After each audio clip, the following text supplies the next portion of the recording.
नमस्ते। आप सभी योग जिज्ञासुओं का स्वागत है सीईसी के योग व्याख्यान माला के इस कार्यक्रम में।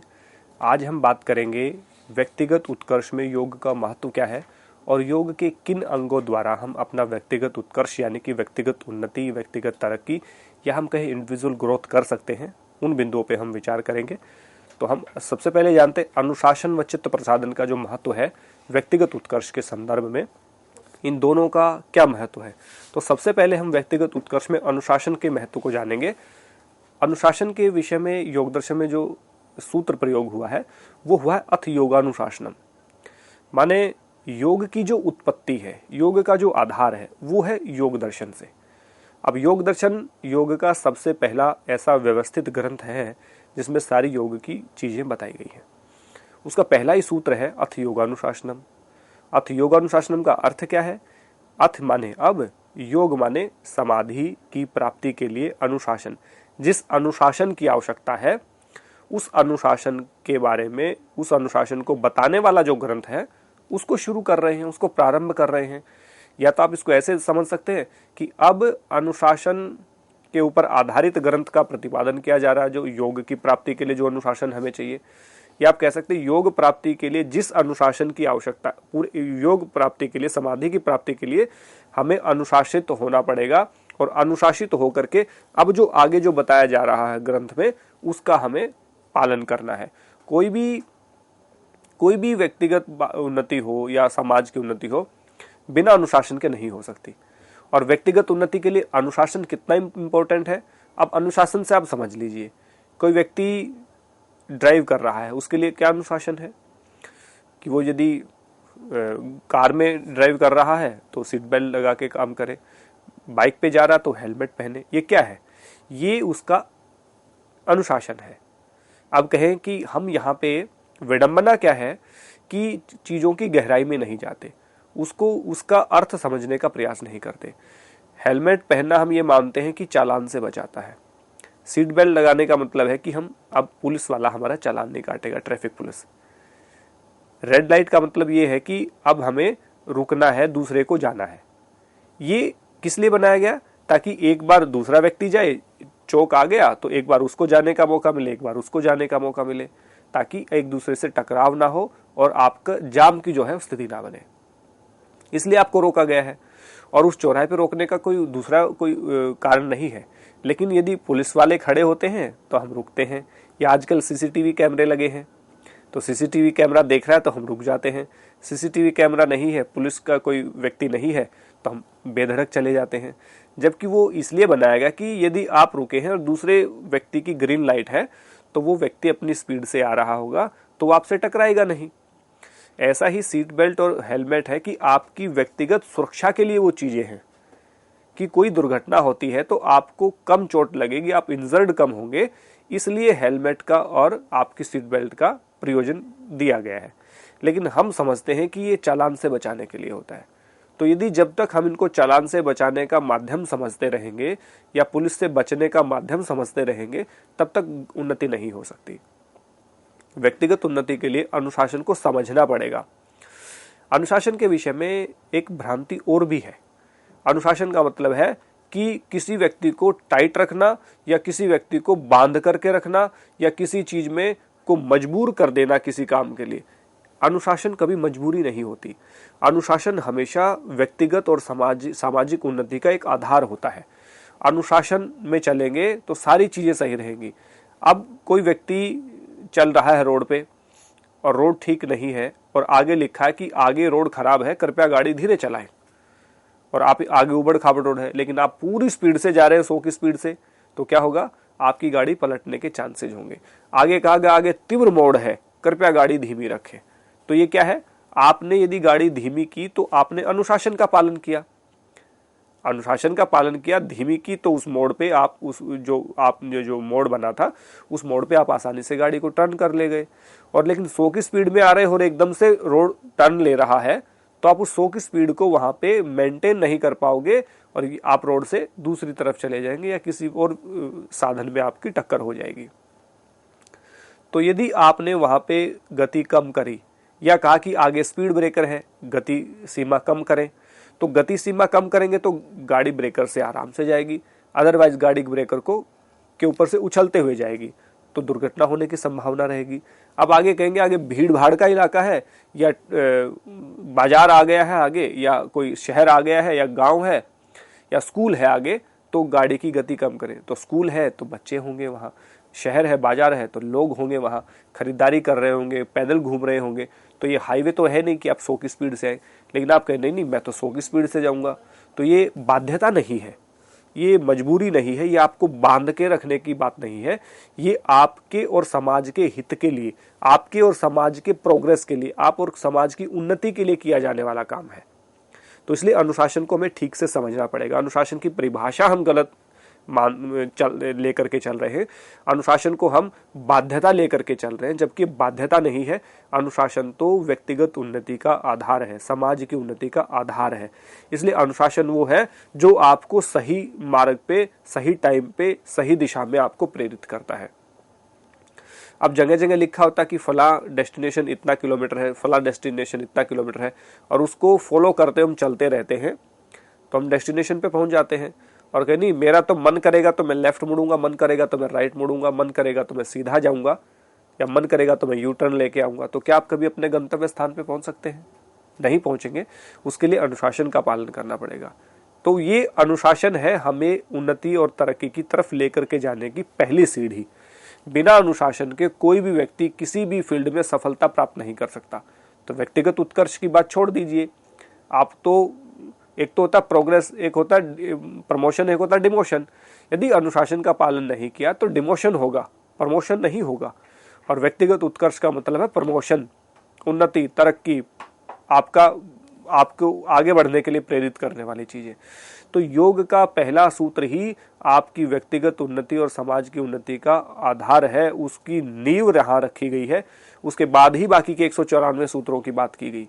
टोटल 195 सूत्रों में सबसे पहला सूत्र अथ योगानुशासन रखा।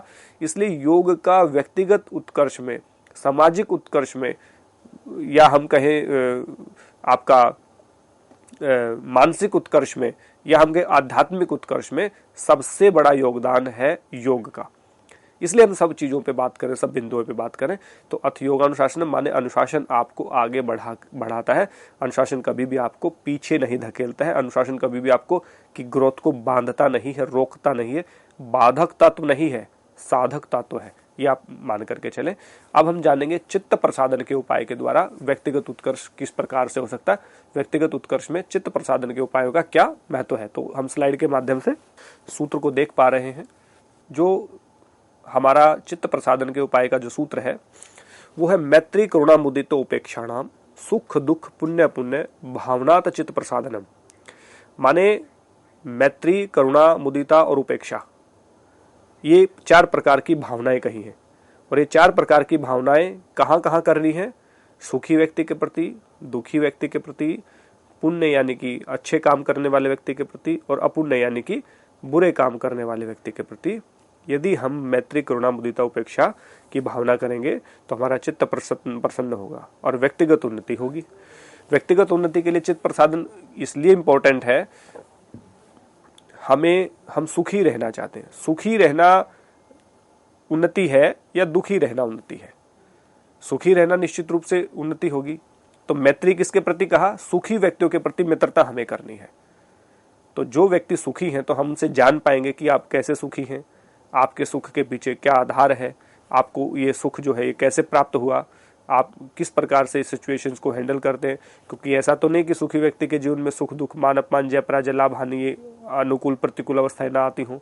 निश्चित रूप से आती हैं, लेकिन उनमें वो डील कैसे करता है वो चीज हमने सीखनी है। इसलिए कहा मित्रता करनी है सुखी लोगों के प्रति। अब करुणा किन के प्रति करनी है? दुखी व्यक्तियों के प्रति। जो व्यक्ति दुखी हैं, अभाव में है, किसी प्रकार से वंचित हैं, किसी प्रकार से शोषित हैं, किसी प्रकार से तकलीफ में है, कष्ट में है, पीड़ा में है, उन व्यक्तियों की तुरंत मदद करनी है। आप जिस स्तर पे कर सकते हैं। भूखे व्यक्ति की मदद खाना खिला के की जा सकती है। जिसके पास दवाई नहीं है उसको दवाई दे करके, उसकी चिकित्सा करके उसका भला किया जा सकता है। जिसके पास पढ़ने के लिए किताबें नहीं उसको पढ़ने के लिए किताबें दी जा सकती है, स्कूल में उसका एडमिशन करवाया जा सकता है। तो किसी भी प्रकार से जो दुखी है उसको उसी प्रकार का सुख दे करके, उसको उसी प्रकार की सहायता दे करके हम दुखी व्यक्तियों की संख्या कम कर सकते हैं।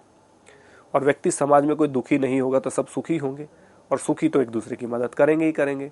और यदि बाई चांस हम कभी दुखी हो जाते हैं, हमें कभी अभाव हो जाता है, हम कभी नीडी हो जाते हैं, हमें कभी जरूरत होती है, तो समाज के ऐसे व्यक्ति हमें हमारा सहारा देंगे, तो हम अपने दुख से निवृत्ति हो जाएंगे। तो ऐसे चित्त प्रसादन के उपाय द्वारा भी हम कर सकते हैं। तो स्लाइड में एक बार फिर से हम जो सूत्र है उसको हम देखने का प्रयास करेंगे। इसमें स्पष्ट रूप से कहा, जो मुदिता है तीसरे नंबर पे, मुदिता का अर्थ होता प्रसन्नता। और प्रसन्नता किनके प्रति हमें करनी है? प्रसन्नता हमें करनी है जो पुण्य व्यक्ति होते हैं। समाज में पुण्य व्यक्ति किनको कहा? जो धार्मिक व्यक्ति हो। धर्म का अर्थ ये नहीं कि जो किसी पंथ को मानने वाले हैं। धार्मिक व्यक्ति वो होता है जो अपने कर्तव्य कर्मों का पालन करता है। एक टीचर है, वो समाज में अपनी पढ़ाई के प्रति जिम्मेदार है। किसान अपने किसानी के प्रति जिम्मेदार है। राजनेता अपनी राजनीति और अपने क्षेत्र में आने वाले लोगों के विकास के लिए, उनकी सुख सुविधाओं के लिए प्रतिबद्ध है।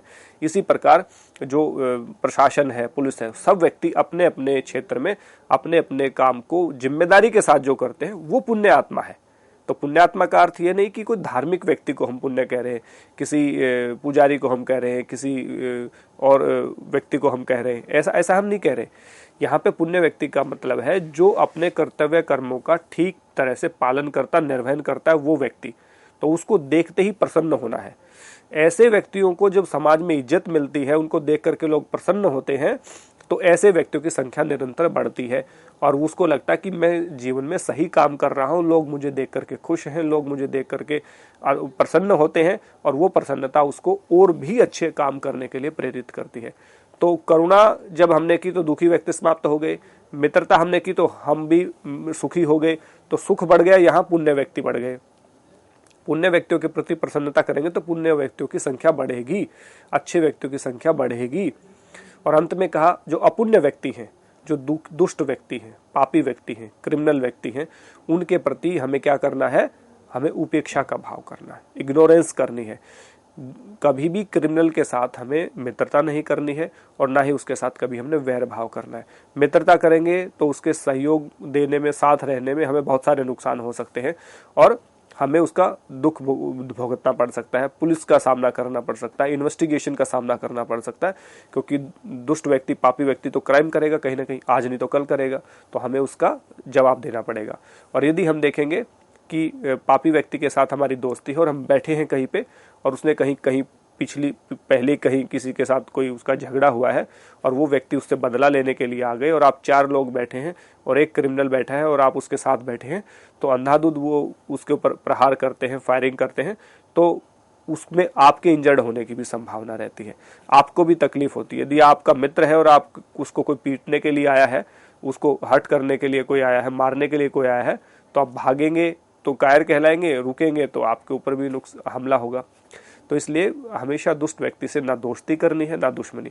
दुश्मनी करेंगे तो आपके साथ दुश्मनी करेगा, आपके साथ वैर भाव रखेगा, आपको नुकसान पहुंचाने का भाव रखेगा। तो ऐसे व्यक्ति से ना आपने मित्रता करनी है, ना ही आपने उससे द्वेष करना है, माने उससे दुश्मनी करनी है, तो उससे इग्नोर करना है, उपेक्षा। उपेक्षा जब समाज में किसी की होती है, जैसे प्रसन्नता हुई, पुण्य व्यक्ति को देख के प्रसन्न हुए, तो पुण्य व्यक्तियों की संख्या बढ़ेगी। ऐसे जब उपेक्षा होती है तो व्यक्ति को लगता है कि मुझ में जरूर कोई कमी है, इंडिविजुअल कोई वीकनेस है और इसलिए मुझे लोग पसंद नहीं कर रहे, इसलिए मुझे अपने घर में नहीं बुला रहे, इसलिए मुझे शादी ब्याह में निमंत्रण नहीं दे रहे, इसलिए मेरे सुख दुख में कोई शामिल नहीं हो रहा। तो उसको लगता है कि कहीं ना कहीं मैंने समाज के लिए गलत किया, अहित किया। तो अहित करने वाला व्यक्ति समझेगा और फिर वो मुख्य धारा में आएगा, तो वो कैसा बन जाएगा? पुण्य व्यक्ति बन जाएगा। तो हमें 2 ही प्रकार के व्यक्तियों की संख्या बढ़ानी है, सुखी और पुण्य व्यक्तियों की, और 2 की संख्या घटानी है, दुखी और पापी व्यक्तियों की। तो ये कब होगा? जब हम मैत्री, करुणा, मुदिता, उपेक्षा की भावना रखेंगे। सुखी व्यक्ति के प्रति मित्रता, दुखी व्यक्ति के प्रति करुणा, पुण्य व्यक्ति के प्रति प्रसन्नता और पापी व्यक्ति के प्रति उपेक्षा का भाव रखेंगे, तो हमारा चित्त प्रसन्न भी होगा और एकाग्र भी होगा। जब चित्त प्रसन्न और एकाग्र होगा तो कोई भी आप काम करेंगे उसमें आपको सहायता मिलेगी। इसको दूसरे भाषा में की ऑफ सक्सेस, की ऑफ हैप्पीनेस कहते हैं। ये जो सूत्र है 33वां सूत्र है योग दर्शन के समाधिपाद का, तो इसको कहा की ऑफ हैप्पीनेस, सब प्रसन्न रहने की जो चाबी है वो ये सूत्र है। तो इसका अक्षरशः यदि हम पालन करते हैं तो हम प्रसन्न रहेंगे। अब चित्त प्रसादन व अनुशासन के बाद हमें व्यक्तिगत उत्कर्ष के लिए क्या चीजें और हैं जो सहयोग करती हैं योग में ही। व्यक्तिगत उत्कर्ष में साधक तत्वों का महत्व जानेंगे। साधक तत्व, हठ प्रदीपिका के पहले अध्याय में ही 6 प्रकार के साधक तत्वों की बात कही गई है। और साधक तत्व कौन से होते हैं? उत्साह, साहस, धैर्य, तत्वज्ञान, दृढ़ निश्चय और जनसंग त्याग। ये 6 ऐसे साधन हैं जिनका पालन करके, जिनके सहयोग से हम योग में आगे बढ़ते हैं और एक व्यक्तिगत उन्नति होती है। समाज की भी उन्नति होगी निश्चित रूप से, क्योंकि हम सामाजिक प्राणी, व्यक्तिगत उन्नति सामाजिक उन्नति का भी एक आधार है। तो उत्साह, साहस, धैर्य, तत्वज्ञान, दृढ़ निश्चय और जनसंग त्याग, ये 6 ऐसे योग साधना के तत्व हैं जिनका पालन करके हम व्यक्तिगत उन्नति कर सकते हैं। उत्साह क्या होता है? किसी भी काम को करने के लिए उत्साह की आवश्यकता होती है। बिना उत्साह है तो आप आसमान को छूने की ताकत रखते हैं, और उत्साह नहीं है तो आप एक कदम चलने की हिम्मत भी आपके पास नहीं है। तो सबसे पहले उत्साह होना चाहिए। अच्छा, उत्साह को पूरा कौन करता है? उत्साह को पूरा करता है साहस। उत्साह को पूरा करने का काम साहस को दिया गया है। साहसी होना चाहिए। और साहस कब काम आता है? जब आपको दिख रहा है कि बहुत बड़ा काम करना है। ये मान लीजिए आप जब ग्रेजुएशन में एडमिशन लेते हैं तो कहते हैं 3 साल की ग्रेजुएशन है, लेकिन साहस होना चाहिए। और पहले साल में जब एडमिशन लिया तो उसके बाद सेकंड ईयर होगी, फिर फाइनल ईयर होगी, फिर मास्टर डिग्री का फर्स्ट ईयर, फाइनल ईयर, फिर पीएचडी, सब कुछ हो गया। तो साहस होना चाहिए, मतलब लंबा चलना है तो उसके लिए साहस होना चाहिए। और उस साहस के ठीक साथ धैर्य होना चाहिए। साहस के साथ धैर्य का होना बहुत जरूरी है। साहस और धैर्य तो एक सिक्के के 2 पहलू हैं। साहस है और धैर्य है तो ही साहस काम कर पाएगा। धैर्य का मतलब पेशेंस होना चाहिए कि हाँ, अभी मुझे 3 साल इस फील्ड में लगाने हैं, 2 साल मुझे इस फील्ड में लगाने हैं, 4 साल में ये काम करूंगा, उसके बाद मुझे ये काम करना। तो 4 साल तक धैर्य के साथ, यानी पेशेंस, आपकी अंदर धीरता होनी चाहिए, तभी वो जाकर के आप आगे काम कर सकते हैं। उसके बाद का तत्व ज्ञान। तत्व ज्ञान का अर्थ है यथार्थ ज्ञान होना चाहिए। तत्व ज्ञान का मतलब चीजों को सही सही जानने की बात होनी चाहिए, चीजों को सही सही जानने का भाव आप में होना चाहिए। वास्तविक नॉलेज आपको होनी चाहिए, वास्तविक ज्ञान यानी कि हम कहें रियल नॉलेज आपको होनी चाहिए। वो भी आपकी व्यक्तिगत उन्नति का आधार बनता है। उसके बाद कहा आप में उत्साह भी है, साहस भी है, धैर्य भी है, तत्व ज्ञान भी है। उसके बाद दृढ़ निश्चय होना चाहिए कि मुझे ये काम करना ही करना है। जब व्यक्ति दृढ़ निश्चय होता है तो ही उत्साह, साहस, धैर्य और तत्व ज्ञान काम आता है। और इनके लिए सबसे उपयोगी क्या है? जनसंग त्याग। जनसंग क्या होता है? अनेक लोगों का जो समूह होता है, अनेक लोगों का जो संग होता है, उसका हमें त्याग कर देना है। अब जो लोग ज्यादा से ज्यादा लोगों से मिलता है, ज्यादा से ज्यादा लोगों के संपर्क में रहता है, उसको क्या होता है? वो उनमें उलझा रहता है। अब कोई तामसिक प्रवृत्ति का व्यक्ति आ गया, अब कोई राजसिक प्रवृत्ति का व्यक्ति आ गया। राजसिक प्रवृत्ति का व्यक्ति आ गया तो चंचल करके चला जाएगा। तामसिक प्रवृत्ति का व्यक्ति आ गया तो हमें दूसरी अपराध बोध करवा के चला जाएगा। तो पूरे जीवन, पूरे दिन भर में हम कितने लोगों से मिलते हैं, कितने लोग अच्छे हैं, कितने लोग बुरे हैं। कोई बीमार है, कोई नेगेटिव थॉट्स को लेकर के आया है, किसी के बिजनेस प्लान है किसी के माइंड में, कोई अपराध की श्रेणी से आता है, कोई चंचलता है, कुछ भी, मतलब आपके मन को डिगाने का काम करेंगे। तो केवल सिलेक्टेड लोगों से मिले, अच्छे लोगों से मिले, जो आपका उपकार कर सके, जो आपके सहयोग कर सकें, जो आपको कोई ना कोई आपका मार्ग प्रशस्त कर सके, जिनका अपना जो वो है, जिसका लक्ष्य निर्धारित है, ऐसे ही व्यक्तियों से मिले। तो उसके लिए का जनसंग परित्याग, यानी कि अननेसेसरी लोगों से नहीं मिलना है।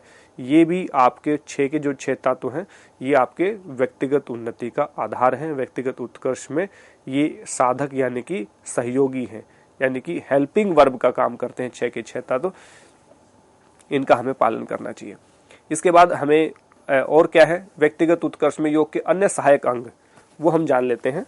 किसी भी व्यक्ति की व्यक्तिगत उन्नति के लिए योग में और भी अन्य सहायक अंगों की चर्चा की गई है, जिनमें हम बात करते हैं। बहुत सारे ऐसे चीजें आती हैं योग में, जिसमें सबसे पहले दान की हम बात करें तो हमारा स्वभाव दान का होना चाहिए। अब दान का अर्थ क्या है? दान हम मानते हैं कि पैसों का ही दान होता है, दान पैसों का ही नहीं होता। दान जो चीज आप स्वेच्छा से किसी व्यक्ति को देना चाहते हैं, योग्य व्यक्ति को, दान हमेशा पात्र को देना चाहिए। पात्र का मतलब ये नहीं कि किसी बर्तन की बात नहीं कर रहे। पात्र का मतलब जो योग्य अधिकारी है। दान में शिक्षा का भी एक दान है, धन भी एक दान है, अन्न का भी एक दान है। भोजन किसको कराएं? जो भूखा है, पहले से ही जो पेट भरा हुआ है जिसका, उसको आप क्या भोजन कराएंगे? पहले से जिसके पास धन है उसको आप क्यों धन देंगे? पहले से जिसके पास ज्ञान है आप उसको ज्ञान क्यों कहेंगे? उस प्रकार का ज्ञान आप क्यों देंगे जो उसके पास पहले से है? तो दान होता है पात्र व्यक्ति को, योग्य व्यक्ति को, उस आवश्यक व्यक्ति को, जिसको आवश्यकता उसी को हम दान दें। और दान के डिफरेंट कैटेगरीज हैं। सिद्धांत श्रवण, जो वाक्य हैं, सिद्धांत श्रवण का सीधा सा अर्थ वाक्यों से नहीं है। सिद्धांत श्रवण का मतलब है ऐसे सिद्धांत जो हमें आगे व्यक्तिगत उन्नति में सहायता देते हैं, जो हमारी ग्रोथ करते हैं, उनका श्रवण यानी कि उनको सुनना चाहिए। और सिद्धांत श्रवण कहाँ होगा? ऋषियों से, अध्यापकों से, गुरुओं से, आचार्यों से, माता से, पिता से, बड़े भाइयों से। इनसे हमें क्या मिलता है? अच्छी अच्छी बातें सुनने को मिलती है। जब आप अपने से बड़े लोगों के पास बैठते हैं तो सिद्धांत श्रवण की बात सीधी वहाँ प्राप्त होती है, माने हमें अच्छी अच्छी बातें सुनने को मिलती हैं। तो वो हमें उनका अनुसरण करना चाहिए। अपने बड़ों के पास, गुरुओं के पास, आचार्यों के पास, विद्वानों के पास हमें बैठना चाहिए, पुण्य व्यक्तियों के पास हमें बैठना चाहिए, ताकि हमें अच्छे जो वाक्य हैं वो सुनने को मिले। इसको सिद्धांत श्रवण का, वो सिद्धांत श्रवण हम अपने जीवन में इम्प्लीमेंट करते हैं तो हम आगे ग्रोथ करते हैं। इसके बाद का लज्जा। अब लज्जा क्या है? लज्जा का अर्थ है बुरे कामों से लज्जा, शर्म आनी चाहिए। हम कहते हैं ना कि कोई भी गलत काम करता है तो हम कहते हैं कि आपको शर्म आनी चाहिए, बोलने से पहले, आपको ये करने से पहले शर्म आनी चाहिए। तो हमें बुरे कर्मों से हमेशा लज्जा महसूस करनी चाहिए। यदि हम बुरे कर्मों को करने में लज्जा यानी कि शर्म का अनुभव करेंगे तो हम बुरा काम करेंगे ही नहीं तो किसी दूसरे व्यक्ति को टोकना पड़ेगा। वो कहेगा तुम्हें लज्जा नहीं आती, तुम्हें शर्म नहीं आती। तो योग में कहा कि बुरे कार्यों से लज्जा हमें आनी चाहिए, बुरे कार्यों को करते हुए शर्म का अनुभव होना चाहिए, और शर्म आएगी तो हम उस काम को नहीं करेंगे। उसके बाद कहा मति। मति बुद्धि का परिचायक है, यानी कि बुद्धि भी आपकी यदि बुद्धि सही है, जैसे हमने कहा ना कि जो नियम का पालन था, तो सबसे पहले हमने कहा सत्व शुद्धि, सौमनस्य, एकाग्र, इंद्रिय जयत्व, आत्मदर्शन योग्यत्वानी की जो बात कही थी वो ठीक यहाँ मति यानी कि बुद्धि की बात की। बुद्धि से ही आप सही और गलत का निर्णय करते हैं। तो मति आपके पास होनी चाहिए, बुद्धि सही होनी चाहिए, वो भी व्यक्तिगत उन्नति में बहुत भूमिका निभाती है। उसके बाद का यज्ञ। अब यज्ञ कहेंगे, यज्ञ से व्यक्तिगत उन्नति कैसे होती है? यज्ञम वही श्रेष्ठतम कर्मम, यानी कि यज्ञ संसार के कर्म, सभी कर्मों से श्रेष्ठ कर्म है। यज्ञ में क्या होता है? यज्ञ में जब आप आहुति डालते हैं और उसके बाद स्वाहा बोलते हैं और कहते हैं इदं नमः में, स्वाहा करते हैं और इदं नमः में कहते हैं कि तो मेरा था ही नहीं। यज्ञ में जो अग्निहोत्र विशेष रूप से होता है उसमें हम सभी आहुति डालते हैं, वेद के मंत्र बोलते हैं, पुष्टिकारक, बलकारक, सुगंधी और औषधीय सामग्री का प्रयोग करते हैं, घी का प्रयोग करते हैं, वेद के मंत्रों का पाठ होता है और स्वाहा होता है। और उसके बाद क्योंकि मंत्र की पूरी शक्ति स्वाहा में निहित होती है, उसके बाद कहते हैं इदं नमः में, ये मेरा है ही नहीं, ये तो यज्ञ का था, ये तो अग्नि का है, अग्नि सभी देवताओं का मुख है। तो यज्ञ हम करते हैं तो यज्ञ की अग्नि जिस प्रकार से ऊपर उठती है, और ऊपर कब उठती है? जो वो हल्की होती है, और जो अहंकार है, जो घमंड है, जो जितनी भी बुराइयां हैं, उसको अग्नि में स्वाहा कर देने से हम धीरे धीरे ऊपर उठना शुरू हो जाते हैं। तो अपने आप को हल्का करके ऊपर उठाना यज्ञ की परंपरा है। तो यज्ञ हमें करना चाहिए। उसके बाद क्षमा। कोई व्यक्ति गलत काम कर देता है, अनजाने में कोई गलत काम कर देता है, तो वीर का आभूषण है क्षमा करना। हमें क्षमाशील होना चाहिए। हर बात पे दंडित करना, हर बात पे किसी को सुनाना, हर बात पे किसी को बोलेंगे तो आपकी एकाग्रता और प्रसन्नता भंग होगी, और आपकी एकाग्रता और प्रसन्नता भंग होगी तो व्यक्तिगत उत्कर्ष में बाधा उत्पन्न होगी। तो इसलिए हमें क्षमाशील होना चाहिए। इसके बाद कहा राग व द्वेष का त्याग होना चाहिए। जो व्यक्ति किसी के प्रति राग रखते हैं या किसी के प्रति द्वेष रखते हैं, उन दोनों का ही व्यक्तिगत उन्नति नहीं होती कभी भी। व्यक्तिगत उत्कर्ष में राग व द्वेष का अभाव होना चाहिए। अब इसके लिए योग दर्शन में कहा वीतराग वा चित्तम, जो वीतराग योगी होते हैं, वीतराग योगी किनको कहा? जिनके राग और द्वेष समाप्त हो गए उनको वीतराग योगी कहते हैं। तो ऐसे वीतराग योगियों के चित्त का अनुसरण करना चाहिए, पालन करना चाहिए, तो राग और द्वेष से दूर हो जाएंगे। राग होगा तो आप आसक्ति में घिरे रहेंगे, द्वेष होगा तो आप ईर्ष्या से और नफरत से भरे रहेंगे, और दोनों ही चीजें क्या करेंगी? आपके व्यक्तिगत उन्नति के का जो पहिया है उसको रोक के रखेंगे। इसके बाद निडरता होनी चाहिए। निडरता क्या है? कि किसी भी काम को करते हुए आप निडर होने चाहिए, भीरुता नहीं होनी चाहिए, भय नहीं होना चाहिए। भय यदि है तो वो भय कभी भी आपको आगे बढ़ने से रोकता है, तो भय नहीं होना चाहिए, निडरता होनी चाहिए। उसके बाद सरलता, व्यवहार हमारा सरल होना चाहिए, सरलता होनी चाहिए हमारे व्यवहार में, कठिनता ना हो, हमारे व्यवहार को हर व्यक्ति समझ पाए। इसके बाद कोमलता। कोमलता, किसी को हम देखें कि कोमलता जो है का मतलब ये नहीं कि हम फ्लेक्सिबल हों या हम सॉफ्ट हों। हमारा व्यवहार है वो सबसे सरल होना चाहिए, सरल के साथ कोमलता होनी चाहिए, कठोरता नहीं होनी चाहिए। जैसे शब्दों में होती है, कई कई क्षेत्रों के लोग होते हैं जिनके शब्द बहुत कठोर होते हैं, जिनकी भाषा बहुत कठोर होती है, बोली बहुत कठोर होती है। तो हमें अच्छे शब्दों का प्रयोग करना चाहिए, हमारी वाणी में कोमलता होनी चाहिए, कर्मों में सरलता और वाणी में कोमलता। फिर सात्विक वृत्ति, यानी कि सत्वगुण से प्रेरित हम रहें, तो सत्वगुण से रिलेटेड ही आहार हम करें, उसी प्रकार की दिनचर्या हमारी हो, ताकि सात्विक वृत्ति हमें आगे बढ़ने में प्रेरित करे। उसके बाद दम। दम यानी कि इंद्रियों का हमें दमन करना चाहिए, इंद्रियों को स्वतंत्र नहीं छोड़ना चाहिए, इंद्रियों का हमेशा दमन करना चाहिए ताकि हम इंद्रियों के ऊपर नियंत्रण प्राप्त कर सकें। इसके साथ अहिंसा। अहिंसा, सत्य, अस्तेय, ब्रह्मचर्य, परिग्रह, ये यम के 5 भाग हैं जिनको हमने एक साथ रखा है। तो अहिंसा, सत्य, अस्तेय, ब्रह्मचर्य, परिग्रह, ये सामाजिक उन्नति के 5 आधार कहे गए हैं, इसलिए ये होने भी बहुत जरूरी है। अहिंसा, सत्य, अस्तेय, ब्रह्मचर्य, परिग्रह के बिना आप व्यक्तिगत उन्नति भी नहीं कर सकते। तो ये सामाजिक उन्नति और व्यक्तिगत उन्नति दोनों यहाँ पे जुड़ गई है। तो अहिंसा, सत्य, अस्तेय, ब्रह्मचर्य, परिग्रह के पालन के बिना आप शौच, संतोष, तप, स्वाध्याय, ईश्वर प्रणिधान का पालन नहीं कर सकते, इसलिए ये जरूरी है। इसके बाद अक्रोध, यानी कि क्रोध नहीं होना चाहिए, अहंकार का त्याग होना चाहिए, कभी हमने किसी की चुगली अथवा बुराई नहीं करनी चाहिए, लालच नहीं करना चाहिए, आलस्य व प्रमाद का त्याग करके कर्म निष्ठा के भाव से हमें प्रेरित होना चाहिए। और अहंकार का त्याग है, किसी की बुराई हम नहीं कर रहे, लालच नहीं कर रहे, आलस्य व प्रमाद का त्याग कर दिया और कर्म निष्ठा में हम प्रेरित हो गए, तो निश्चित रूप से हमारा व्यक्तिगत उत्कर्ष होगा। और हम इस प्रकार योग के अलग अलग साधनों का प्रयोग करते हुए अपने व्यक्तिगत उन्नति, व्यक्तिगत उत्कर्ष, व्यक्तिगत तरक्की, व्यक्तिगत जो इंडिविजुअल जो प्रोग्रेस है उसको हम कर सकते हैं। तो आज के व्याख्यान में हमें जाना कि व्यक्तिगत उत्कर्ष में योग का कितना बड़ा महत्व है और किस किस प्रकार के किस किस अंगों का पालन करके हम अपने व्यक्तिगत उत्कर्ष में सहयोग कर सकते हैं, उसको आगे बढ़ा सकते हैं। आशा करता हूँ व्याख्यान आपको पसंद आया होगा और आप इसको इम्प्लीमेंट करेंगे। आप सबका बहुत बहुत धन्यवाद। सबको नमस्ते।